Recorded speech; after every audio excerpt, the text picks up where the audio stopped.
Simon's got 2 booster seats now. There we go. That's pretty good. Cheers.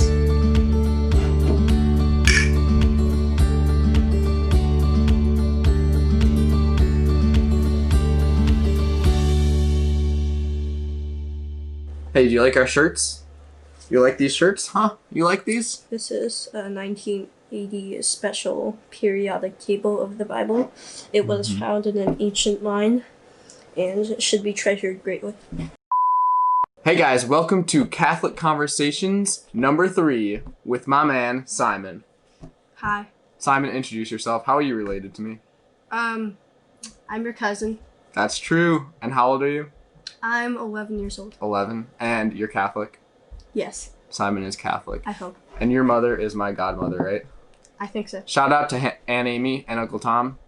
Your father's also my godfather. I think so. So what are we talking about today? Today we're going to talk about some thoughts I have on God. Oh, I like it. An 11-year-old's thoughts on God. Okay. So, you want to start? Just give me something. Give me anything.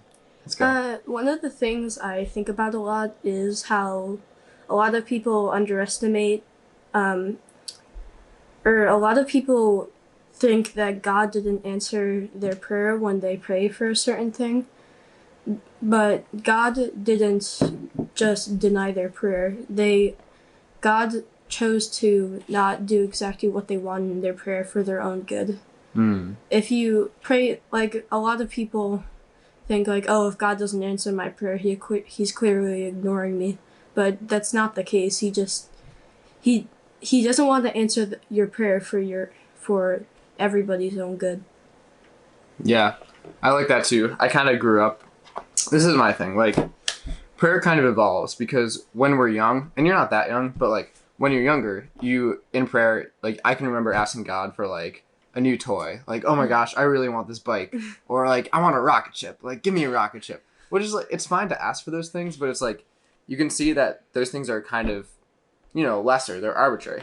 Then as you grow older, you start asking for, greater goods, for good health, for good friendship.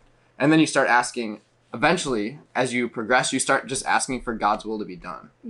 So in prayer, the more we ask, the more our will is conformed to God's, and then the more we start asking for the right things, and then once we start asking for the right things, I think that's when God starts to give. Starts to answer them. Yeah, but you're right.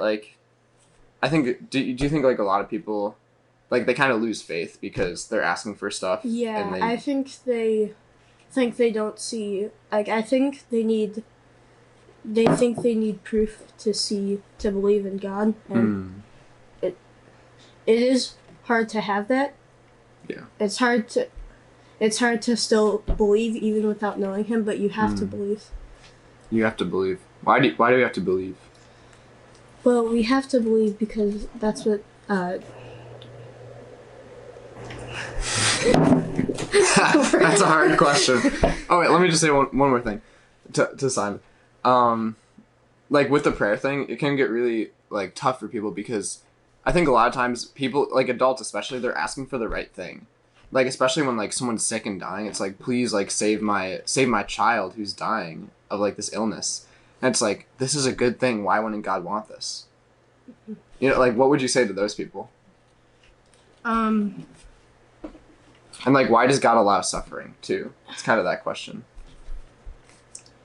God allows suffering because he wants it. You just have to trust in God's will. Even if you see completely no reason for him to do that, you have to trust in God.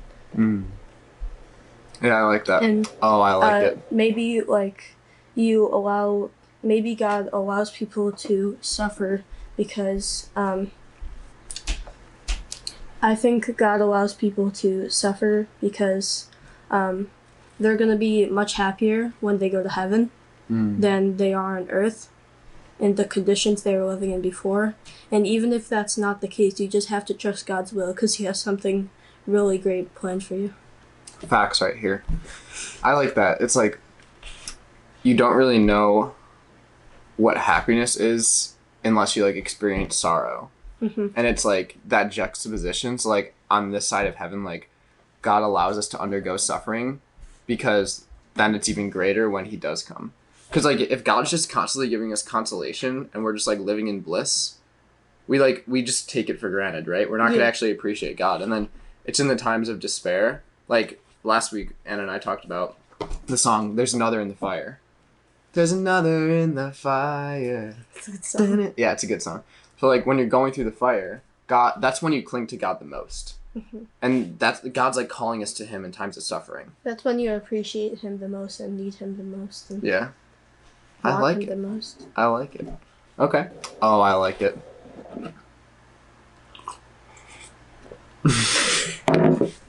Alright, what's next? I like to think a lot about heaven and how great it is. And a thing I realized was a lot of people think heaven's gonna be boring, like, I don't know, floating around with some white angel wings, taking bubble baths all day. That's not how it is. That's not how it is, people. Heaven is just like Earth, but more than 1,000,000 times greater. Because heaven is like Earth, but with no sin and no negative emotions. Like, think of your perfect day, a day where nothing goes wrong and you're never sad or bored or tired the whole day. That's how heaven is, but way, way better. There's going to be new foods, new everything. It's going to be so much better. God's going to give you a nice, healthy body. It's just going to be perfect. And you have to trust in God that he's going to do that. And he will provide it for you if you do. I like that. You're using very sacramental language. Let me explain. So, like, God has given us, like, these situations that we have on earth. Like, all the good things that we experience on earth. So, like, the embrace of our parents. Or, like, a good, like, baseball game that you win. Or, like, playing any sports. These things all point to God. Mm-hmm. Anything good points to God. Just how God has given us the sacrament. So, in marriage, like, our marriages point to God. We're not married. But... and the Eucharist leads us to God. It is God in us. So, in a sense, why wouldn't heaven just be, like, all the goodness that we've experienced on this earth, but, like, in one moment in heaven forever? So, like, the good things that we experience on earth, they are pointing us to heaven. So I like what you said about heaven is just, like, the best day ever. It's, like, all the good things on this earth, but 1,000,000 times more. Mm-hmm. And I think... the tricky part is when we start to, like, try to comprehend it. Mm-hmm. Because heaven is outside of time, right? Yeah. So, like, it's tricky for me to say, like, we're going to, like, be doing similar things on this earth when, like, we're going to be outside of time. Yeah. So that's where I kind of get caught up, you know? And a lot of people, some people stop believing in God because of that they think, oh, heaven's too good to be true. There's no way that could happen. But that's not the case. Could we stop for 1 second? I gotta fix my booster seat. Okay, he's fixing his booster seat. Yeah, we just literally have 2 pillows that he's sitting on. Don't judge me, I'm small. Don't judge him. He's 11, okay? And he said a lot of profound things so far. I did? Yeah, you have. I did. Good job. Thanks. Boom. Alright, what's next? I like this. Rapid fire. You got one more thing? 2 more things?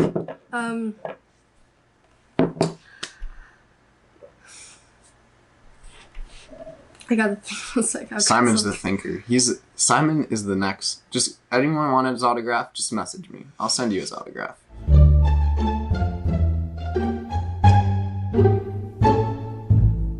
6.5 hours later. Okay. We're back. God, there's a lot of actions that will lead you into heaven, and a lot of things that you can do that will give you less time in purgatory and better stages of purgatory. So, one of the things you can do is evangelizing with other people, telling them about God. God appreciates that so much, and it helps so many people become Catholics, and it saves so many people when you evangelize, and that'll give you so much less. It'll just help you so much in heaven. And one of the great things you do is, I know how hard it is to do something great for something or someone that you know, and keep it a secret, but you will be rewarded so much greater in heaven than you will on earth telling someone about it. Wow. That is so deep. Where did you learn that? My dad. Your dad. Shout out to Uncle Tom. Oh my gosh. Your dad's so good at that too.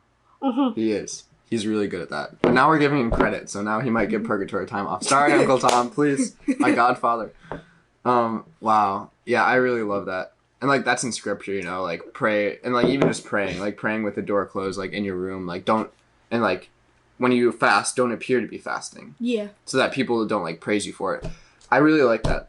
And like like human consolation is good, but heavenly consolation is better. So much better. And in times of trial, if we constantly are like going to other humans being like, oh my gosh, like it's kind of like what you said, but slightly like, oh my gosh, like I'm going through something so hard, and like, oh Simon, it's okay, I'm so sorry, like that's good. It's not a bad thing. But sometimes if we don't need that human consolation, or if we can like bypass it, we just go directly to God, and his consolation is even greater because we're not getting like pity from other people. And same when you do really good things, it's like, wow, good job, Simon, you did something really good. Thank you. You're welcome. Like this, I know you wouldn't accept it, or a lot of people wouldn't accept it now, but because it sounds so crazy, but if you had to do like 100 push-ups to have 1 second less in purgatory, it's worth it. Yeah. You might not believe it now, but it's worth it. Yeah. I think Saint Therese of Lisieux says that. Like, if you realized like how much closer your suffering gets you to God in heaven, we would undergo anything.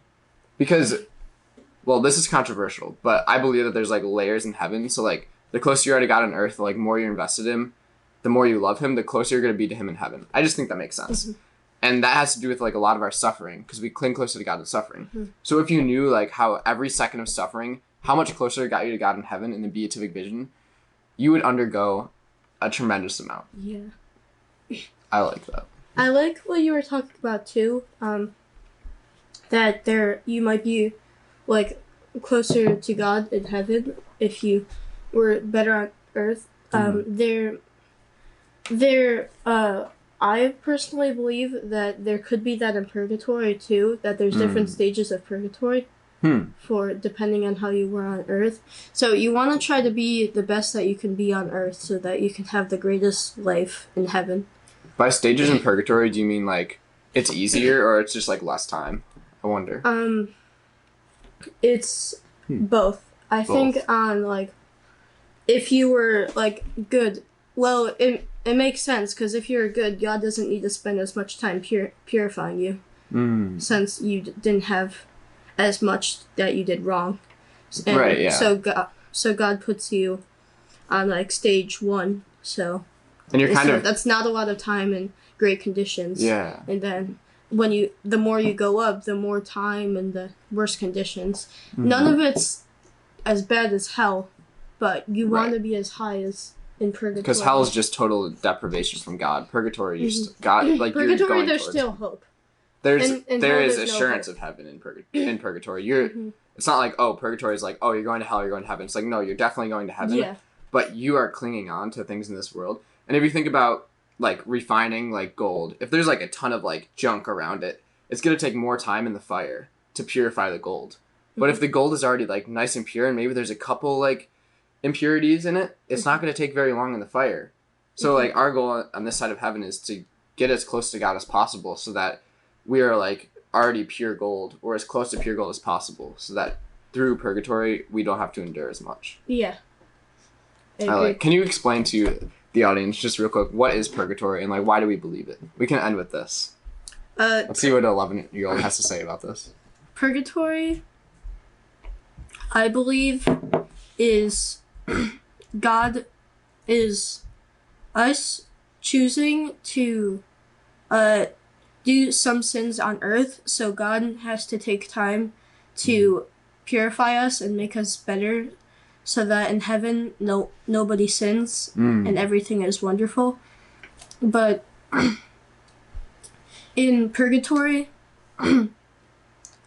there's still hope, and you can't think that nobody's perfect and everybody sins. But you still want to try to be the best that you can be, so you can spend as least time in purgatory as possible. Because like I was saying earlier, if you could do like anything on earth to have 1 second less in purgatory, you would do it once you experience and heaven. then closer to God in heaven too. I like it. All right, any last thoughts before we say adios? I would like to thank Christian for giving me the chance to be a part of Arms of the Father. It's truly a blessing. Thank you. You're welcome. Any shout outs? Do you want to say hi to anyone that's watching? I would like to shout out to Bridget, because she's been accompanying Christian on the first few ones. Shout out to Bridget. I'd like to shout out to Veronica, because why not? And that's it. All right. Well, thanks for watching, guys. If you like this video, click subscribe. It's going to be right here, right next to Simon's head. Boopity boop. Alright, follow me on other social media, check out what I'm doing, links in description, comment what you think about what we talked about. Anyways, see you later. See ya. Cheers. Bye.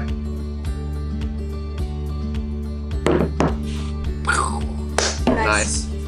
GG.